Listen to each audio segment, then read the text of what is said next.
ကဲမရှိရမျိုးအားလုံးပဲမင်္ဂလာပါနော်ကဲမင်္ဂလာပေါင်းတဲ့ခါကြောင့်ကြပါစေမင်္ဂလာရှိသောညချမ်းလေးပါနော်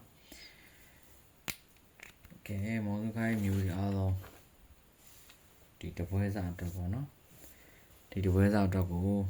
break ဒီ formula break ဒီပေါ့နော် break ဒီ formula break ဒီကဲအားလားလေးကို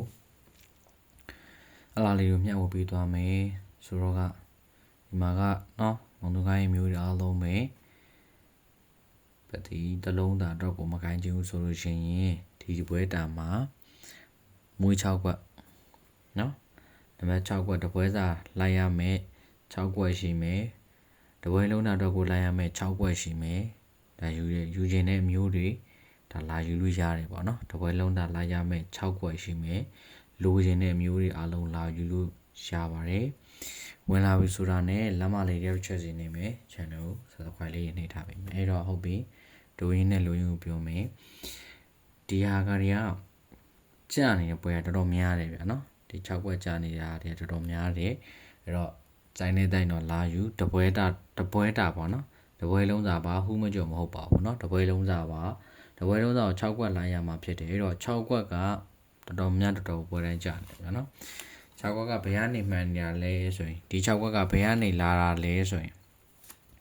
အဲ့ဒီ6ကွက်ကဒီဘွဲကနေစပြီးတော့မှန်တဲ့6ကွက်ပါ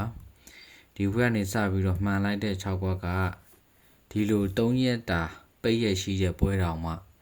လုံးဝပြတ်မသွားပါဘူးเนาะဒီလို3ရက်တာရှိပြီးတော့2ရက်တည်းကြားတဲ့ပွဲတွေဒီမှာတစ်ပွဲရှိတယ်အဲ့လိုမျိုးဒီမှာလေးတစ်ပွဲရှိအဲ့ဒီပွဲတွေမှာတော့မှလုံးဝပြတ်ရက်မရှိဘဲနဲ့ဒီအစနေပြီးတော့ဒီထိပါเนาะဟလာအခုဒီထိကိုလုံးဝပြည့်ရမရှိသေးပဲနဲ့တောက်လျှောက်မှန်လာတဲ့မွေး6ွက်ဖြစ်ပါတယ်အဲ့တော့ယုံကြည်မှုအပြည့်ရှိတယ်ဆိုရင်လာယူလို့ရပါတယ်เนาะဟလာကိုလုံးဝဒီ6ွက်ကိုဟလာလုံးဝတော့ပြည့်ရတော့မရှိသေးဘူးပေါ့နော်ဟလာအဲ့တော့အဲ့ဒီ6ွက်ကိုယုံကြည်မှုအပြည့်နဲ့ကစားခြင်းနဲ့ဆိုရင်လာယူလို့ရပါတယ်6ွက်ထဲပါเนาะအဲ့တော့ဟုတ်ပြီအဲ့တော့ဒီဘွဲတာအတွက်ကိုလေဘာတွေเนาะလိုက်ရမလဲဘာတွေလိုက်တင်လဲเนาะဗရိတ်လိုက်နေတဲ့အမျိုးတွေအတွက်လမ်းကြောင်းလေးတွေကိုတင်မှတ်သွားအောင်ဖြောက်မှတ်ပြီးမယ်ပေါ့နော်ကဲတော့ဘလူရီလေးလေးဆိုရင်ကဲအရင်ဆုံးကျွန်တော် frame size ကိုပြမယ် frame size ကိုပြပြီးပြီဆိုတော့မှ formula ပြမယ်အဲ့တော့9ရင်3ညရင်9ရင်နှလုံးပေါင်းခြင်းရင်9 3ည break ဒီတဲ့နောင်ပွဲမှာလုံးဝမပြောက်ပါဘူးတဲ့ဒီမှာ3ည break ဆိုပြီးတော့လာထားပါတယ်ဟုတ်ပြီနော်ဟလာချိုင်းနေတက်ရဆိုရင်လက်မလေးနှိပ်ကပေးနိုင်ပါတယ်4ရဲ့2ရဲ့နှလုံးပေါင်းခြင်းရဲ့6တစ် break ဆိုတာလေ6တစ် break ကလည်းနောင်ပွဲမှာလုံးဝမပြောက်ပါဘူးတဲ့သူကဒီမှာ6 break ဆိုပြီးတော့လာထားပါတယ်ဒီ2ရဲ့ဒီ3ရဲ့နှလုံးပေါင်းခြင်းရဲ့9 3ည break 2 3နှလုံးပေါင်းခြင်းရင်9 3ည break နောင်ပွဲမှာလုံးဝမပြောက်ပါဘူးတဲ့ဒီမှာ3ည break sorry မှာ9 break ဆိုပြီးတော့လာထားပါတယ်တဲ့ဒီခွန်ရင်ဒီ3ညရင်နှလုံးပေါင်းခြင်းညီခွန်ပါဝါနဲ့3ညခွန်3ညနှလုံးပေါင်းခြင်းရင်ခွန်2 break ဒီရဲ့နောင်ပွဲမှာလုံးဝမပြောက်ပါဘူးတဲ့ဒီမှာခွန် break ဆိုပြီးတော့လာထားပါတယ်ဒီ9ရင်ဒီ9ရင်နှလုံးပေါင်းခြင်းရဲ့4 9 break 9 9နှလုံးပေါင်းခြင်းရင်4 9 break ဒီနောင်ပွဲမှာလုံးဝမပြောက်ပါဘူးတဲ့ဒီမှာ6 3ဆိုပြီးတော့9 break ကြတယ်စောနိုင်ကအစောဆုံးဟာလေးတွေကိုကြည့်ပေးထားတာဖြစ်တဲ့အတွက်အစောဆုံးလာလိမ့်မယ်လို့တော့မျှော်လင့်ထားတယ်ရှေ့ရင်9ရင်နှလုံးပေါင်းခြင်းရင်3 8 break နောက်ပွဲမှာလုံးဝမပြောက်ပါဘူးတဲ့တစ်ခွန်ပါနော်3ညရင်နှလုံးပေါင်းခြင်းရင်3ည5 break ကလည်းနောက်ပွဲမှာလုံးဝမပြောက်ပါဘူးတဲ့ဒီမှာ3ည break ဆိုပြီးတော့ပြီးသွားပါတယ်တဲ့4တစ်နှလုံးပေါင်းခြင်းရင်9 3ည break တီလေးပဲနောက်ပွဲမှာလုံးဝမပြောက်ပါဘူးတဲ့9 3ည break မှာ3ည break 6ရဲ့3ရဲ့နှလုံးပေါင်းခြင်းရဲ့9 4 break တီကလည်းနောက်ပွဲမှာလုံးဝမပြောက်ပါဘူးတဲ့ဒီမှာပါလာလဲ4 break ဆိုပြီးတော့လာထားပါတယ်9ရဲ့6ရဲ့နှလုံးပေါင်းခြင်းဒီ1ပါဝါ6 9 6နှလုံးပေါင်းခြင်းရဲ့1 6 break ဆိုတာကလည်းနောက်ပွဲမှာလုံးဝမပြောက်ပါဘူးတဲ့ဒီမှာပါလာလဲ1 6 break က6 break ဆိုပြီးတော့ကြာတယ်အဲ့တော့4 3ညနှလုံးပေါင်းခြင်းဒီ4 ပါဝါကိုလေးတုံညာနှလုံးပေါင်းခြင်းရဲ့လေးကို break တီရလည်းပဲနောင်ပွဲမှာလုံးဝမပြောက်ပါဘူးတဲ့ဒီမှာလေး break ဆိုပြီးတော့လာတယ်3ရဲ့5ရဲ့နှလုံးပေါင်းခြင်းကြီးရှယ်တဲ့ပါဝါ3ရှစ်3 break ပေါ့အဲ့တော့ဒီ3 5နှလုံးပေါင်းခြင်းရဲ့ရှစ်3 break တီနောင်ပွဲမှာလုံးဝမပြောက်ရပါဘူးတဲ့ဘာလာလဲတော့ဒီမှာ3 break ဆိုပြီးတော့ကြာများသောအားဖြင့်ဒီတောက်ကြနေကြတယ်ဆိုတော့တော်တော်မှတော်တော်နည်းပါတယ်များသောအားဖြင့်ကတော့ဒီကြာသာပရိအတွင်ပိုရူကြာသာပရိဟောတော့ဒီရက်တွင်းနေနောက်ဆုံးနေနဲ့ကြာတာများပါတယ်8ရဲ့9ရဲ့နှလုံးပေါင်းခြင်းရဲ့3 8 break ဒီရဲ့နောင်ပွဲမှာဥမသာနောင်ပွဲမှာလုံးဝမပြောက်ပါဘူးတဲ့3 8 break เนาะ1နှစ်2ရဲ့3ရဲ့ဒီမှာကတော့အလုံးသောမျိုးတွေကျွန်တော်တို့ဒီမှာကပိတ်ရက်တွေတော်တော်များပါတယ်ဗျာနော်ပိတ်ရက်တွေတော်တော်များပါတယ်ဒါပေမဲ့ဒီအောက်မှာသက်ပြီးတော့ပေးထားတယ်ခွန်ကိုနှလုံးပေါင်းခြင်းကြီး6တဲ့သူပါဝါတဲ့6တဲ့ပရိလုံးဝမပြောက်ပါဘူးတဲ့ခွန်ရဲ့8ရဲ့နှလုံးပေါင်းခြင်းကြီး9ပါဝါ3ညာအဲ့ဒီ9 3ညာ break ဒီလေးပဲနောင်ပွဲမှာလုံးဝမပြောက်ပါဘူးတဲ့9 3ညာ break ဒီမှာပါလာလဲ3ညာ break လို့လာတယ်1ရဲ့4ရဲ့နှလုံးပေါင်းခြင်းကြီး9ပါဝါ3ညာတိလေးနှလုံးပေါင်းခြင်းရဲ့9 3ညာ break ဒီလေးပဲနောင်ပွဲမှာလုံးဝမပြောက်ပါဘူးတဲ့1ရဲ့6ရဲ့နှလုံးပေါင်းခြင်းညီခွန်နဲ့ပါဝါနဲ့1 6နှလုံးပေါင်းခြင်းရဲ့ခွန်နဲ့ break ဒီရလဲနောင်ပွဲမှာလုံးဝမပြောက်ပါဘူးတဲ့เนาะဒီမှာခွန်3ညလာပါတယ်4ရဲ့8ရဲ့နှလုံးပေါင်းခြင်းရဲ့2ခွန် break ဒီရလဲ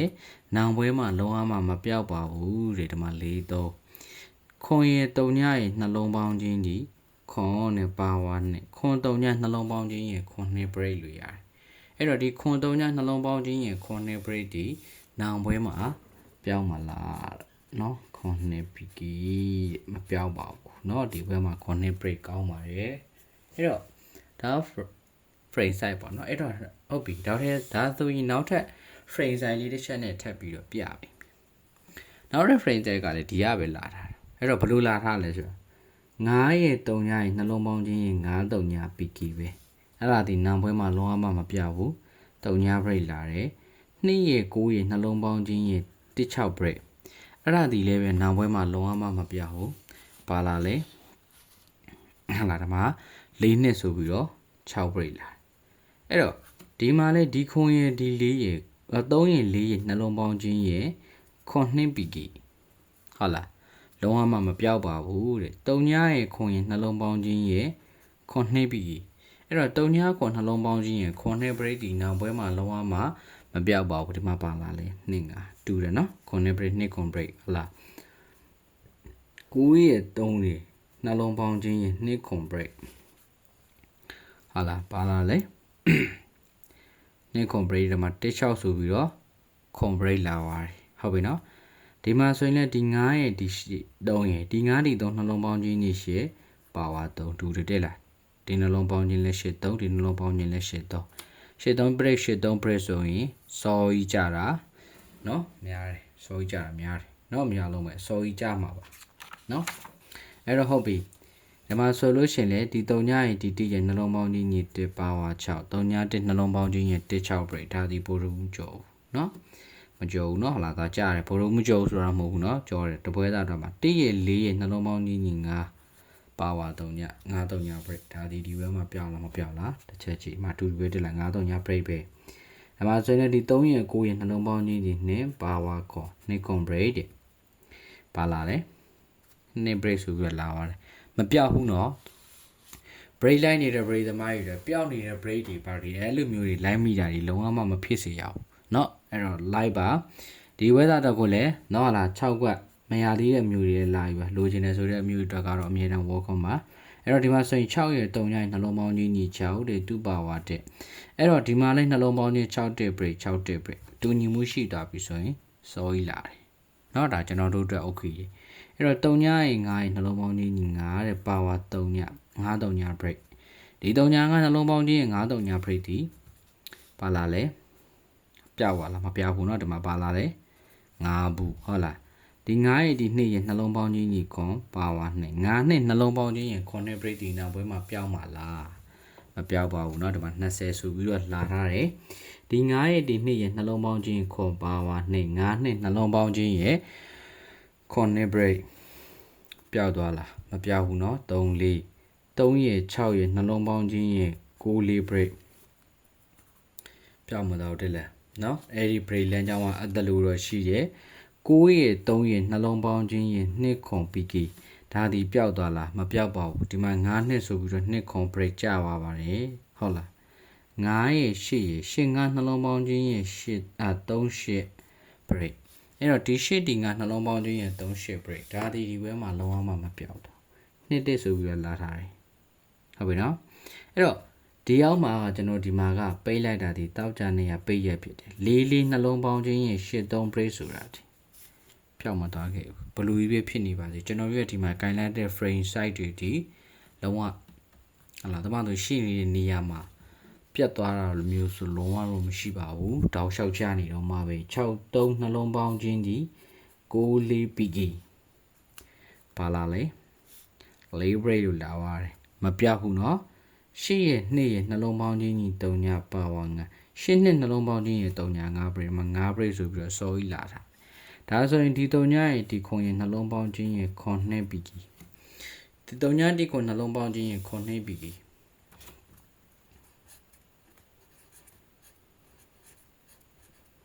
ဟုတ်လားခွန်2 PK เนาะကြာမလားဟုတ်ပြီဒါကကျွန်တော်တို့ frame size တွေနဲ့ယူရတာဖြစ်တယ်ဟုတ်ပြီမောင်သူကရေ formula size လေးနဲ့တလဲပြန်ပြပါဦး formula size နဲ့ရောဘယ်လိုလာထားတာတွေရှိရဲ formula size နဲ့ရောဘယ်လိုအနေထားတွေရှိလဲ okay ရှင်းပြပေးပါမယ်เนาะအဲ့တော့နောက်တစ်ချက်ကဘာလဲဆိုတော့ formula size လေးနဲ့ကျွန်တော်ချက်ပြပေးပါမယ်เนาะအဲ့တော့ကျွန်တော်တို့မျိုးတွေကို formula size လေးတစ်ချက်ပြပေးမယ်เนาะကျိုင်းနေတဲ့ရင်တော့လမ်းမလေးတစ်ချက်စီနေထားပေးမယ်เนาะအဲ့တော့ဒီမှာကဘာလဲဆိုတော့သူ့ရဲ့ပုံမှာဒီ3လုံးထောင်သွားပြီဆိုရင်ညနေဈေးမှာဒီလိုမျိုး3လုံးထောင်သွားပြီဆိုရင်နောက်ဘဲမှာအမြဲတမ်း line နေတဲ့ break ရှိရပေါ့နော်နောက်ဘဲမှာအမြဲတမ်း line နေတဲ့ break ရှိတယ်အလားကဘာလဲဆိုတော့ဆွမ်းတော့မှာကျွန်တော်တို့ကန်ခဲ့တော့ corner break ဟုတ်ပြီနော် corner break အဲ့လိုမျိုး3လုံးထောင်သွားပြီဆိုတာ ਨੇ corner break အဲ့ဒီထဲမှာဘလူမျိုးတွေထပ်ပြီးတော့ကြာလဲဆိုတာကိုတော့အလုံးသောချင်းမျိုးတွေကိုကျွန်တော်ထပ်ပြီးတော့ဖြစ်ပြီးမယ်ပေါ့နော်ဒီထဲထဲမှာလည်းကျွန်တော်အကြိုက်ဆုံးရှိတာလေးတွေ့ရင်လည်းထပ်ရွေးပြီးမယ်ပေါ့အဲ့တော့ဟုတ်ပြီဒီမှာဆိုကျွန်တော်တို့3လုံးထောင်ထားပြီအဲ့လို3လုံးထောင်ပြီဆိုရင်တူးရအောင်မှာ corner break နော်ဟုတ်ပြီနော်မကြောက်ဆိုတော့မရှိပါဘူးကြာပါတယ်ဒီမှာဆိုကျွန်တော်တို့ဒီဘက်မှာ9 3လုံးထောင်ထားပြီဟုတ်လားဒီဘက်မှာ9 3လုံးထောင်ထားပြီဆိုရင်တူးရအောင်မှာ corner break ဟုတ်လားကြည်နော်အလုံးသောချင်းမျိုးတွေကျွန်တော်ဒီမှာပြပေးရဆိုတာကအလုံးသောချင်းမျိုးတွေဒီတိုင်းပြပေးတာမဟုတ်ကြီးတဲ့လူတွေရပြီအဲ့တော့ဒီမှာဆိုရင်ညနေပိုင်းမှာကျွန်တော်တို့3လုံးထောင်သွားပြီအဲ့လို3လုံးထောင်သွားပြီဆိုရင်နောက်ဘက်မှာ corner break ဘာ break ရင်လာလဲအလုံးသောချင်းမျိုးတွေကျွန်တော်ပြောပြစရာမလိုလောက်အောင်အလုံးသောမျိုးတွေတည်နေလိမ့်မယ်နော်ဟုတ်လားဟုတ်ပြီဒါဆိုရင်ကျွန်တော်ဒီမှာ3လုံးထပ်ဟုတ်လားအဲ့ဆိုဒီမှာ3လုံးထောင်ထားပြီ3လုံးထောင်ပြီဆိုရင် corner break တွေ့တယ်နော်အလုံးသောချင်းမျိုးတွေ corner break လို့ဆိုတာထက်ကြာနေတဲ့လမ်းစဉ်လေးတွေတွေးလိုက်မယ်အဲ့တော့ဟုတ်ပြီဒီမှာဆိုရင်လည်းအလုံးသောချင်းမျိုးတွေခွန်3လုံးလို့ထောင်သွားထားတယ်ခွန်3လုံးလို့ထောင်သွားပြီဖြစ်တဲ့အတွက်ဒီဘက်မှာ corner break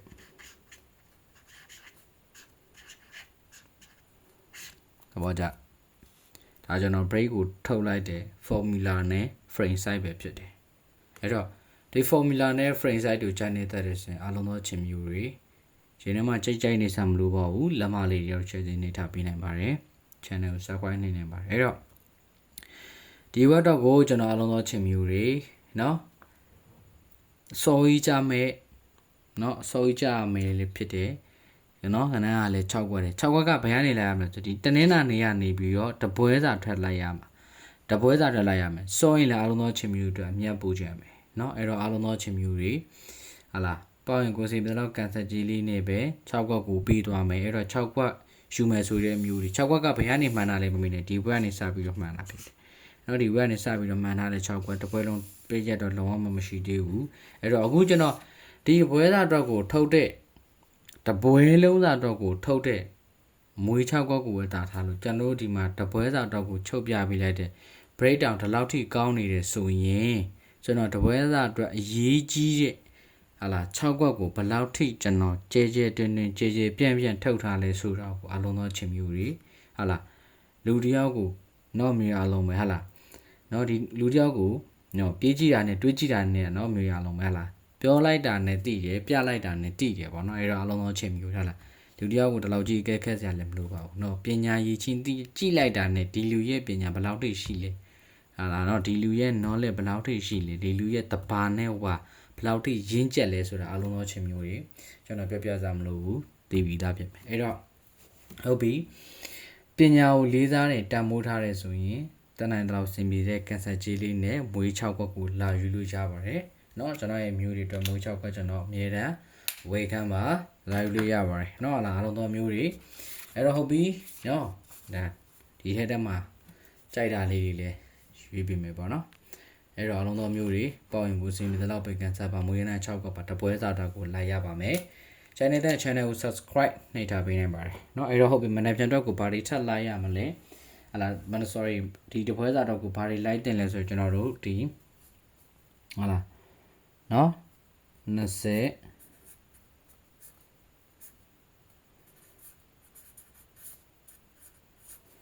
25ရက်ကနေမှ25 26 29 28 29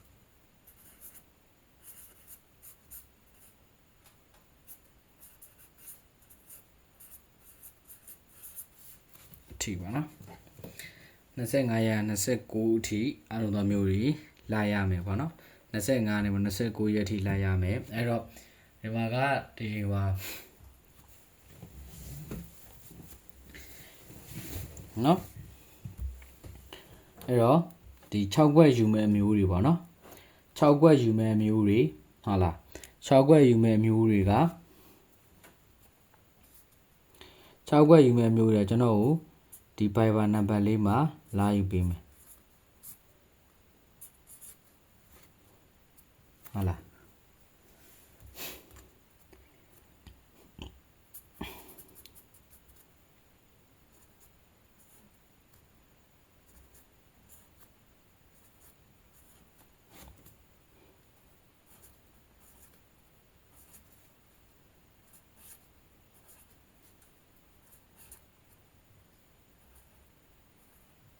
နော်6ခွက်ယူမဲ့မျိုးတွေကဒီ Viber နော်ဒီ Viber နံပါတ်မှာလာယူပေးပါနော်6ခွက်ယူမဲ့မျိုးတွေကဒီ Viber နံပါတ်လေးမှာလာယူပေးပါနော်တကယ်လို့ Viber မသုံးဆိုလို့ရှင်လေဖုန်းတိုက်ရိုက်လှမ်းခေါ်ပေးပါနော်တကယ်လို့ Viber မသုံးဆိုရင်လည်းဖုန်းတိုက်ရိုက်ခေါ်ပြီးယူလို့ရပါတယ်ဟယ်လိုလိုက်လို့ရတယ်နော် Viber မသုံးနဲ့ဆိုရင်6ခွက်ကိုဒီ Viber နံပါတ်မှာလာယူပေးပါဟုတ်ပြီအဲ့တော့ဒီကြံရက်ဒီတပွဲသားတော့ကိုဘာတွေလိုက်ရမလဲဆိုရင်တပွဲသားတော့ကိုအားလုံးသောမျိုးတွေက corner break လိုက်ရပါမယ်အဲ့တော့ corner break တွေထဲမှာဘာတွေလဲဆိုရင်နော်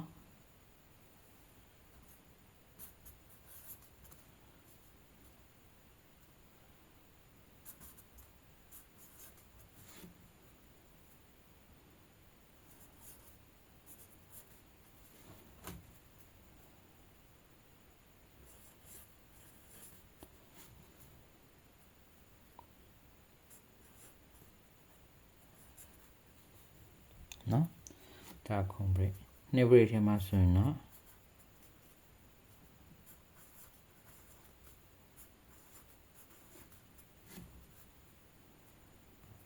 နဲ့6ဘူး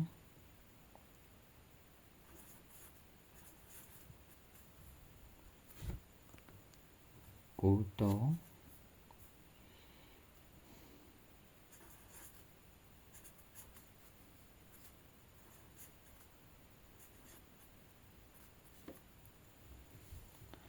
ခွန်5ပါနော်ချိုင်းနေတဲ့တာလေးကိုလိုက်နိုင်ပါတယ်နောက်အဲ့တော့မရသေးတဲ့အမျိုးတွေကမလာယူပေးထားမယ်နော် Viber နံပါတ်မှာမရသေးတဲ့အမျိုးတွေကဒီ Viber နံပါတ်လေးမှာလာယူပေးထားမယ်6ကွက်ထဲပါတပွဲစား25ရက်နေပြီးတော့29ရက်နေ့ထိကိုလာရမယ်တပွဲစားပါနော်ဒါ8နော်ဒါလေးက8နော်အဲ့တော့မရသေးရင်ဒီ Viber နံပါတ်မှာလာယူပါအခုမြင်ပြီးတွေ့ပြီဆိုတော့မြင်အခုတွေ့ပြီးလာယူတဲ့အမျိုးတွေကျွန်တော်အခုချိန်ချင်းတခါလေးပို့ပေးပါမယ်ဗျာနော်ကြိုက်တော့အားလုံးသောမျိုးတွေအားလုံးပဲ ဒီထဲမှာကြိုက်လို့နော်ကြိုက်လို့ကိုင်းခြင်းနဲ့တင်ပြီးတော့ကိုင်းခြင်းနဲ့ဆိုလို့ရှိရင်ဒီထဲမှာဘာတွေတင်ကိုင်းလို့ရမလဲဆိုကျွန်တော်ကြိုက်တာလေးတွေကတော့နော်16ပို့ကြိုက်တယ်98နော်ဟလာ1698 1698 1698 6ဘူးအဲ့လိုလေးကျွန်တော်ဒီထဲမှာထပ်ပြီးတော့ပို့ပြီးတော့ကြိုက်ပါတယ်အဲ့တော့မရသေးတဲ့မျိုးအားလုံးပဲလာယူပေးထားမယ်ဗျာနော်ကဲအလုံးသားမျိုးနော်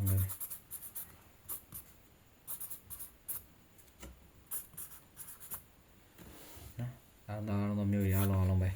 စင်မိကြပါစေဗျာနော်အားလုံးပဲခုလည်းပါချက်နေတဲ့လမ်းမလေးတစ်ချက်ချင်းနေတာပေးနိုင်ပါတယ်ဗျာနော်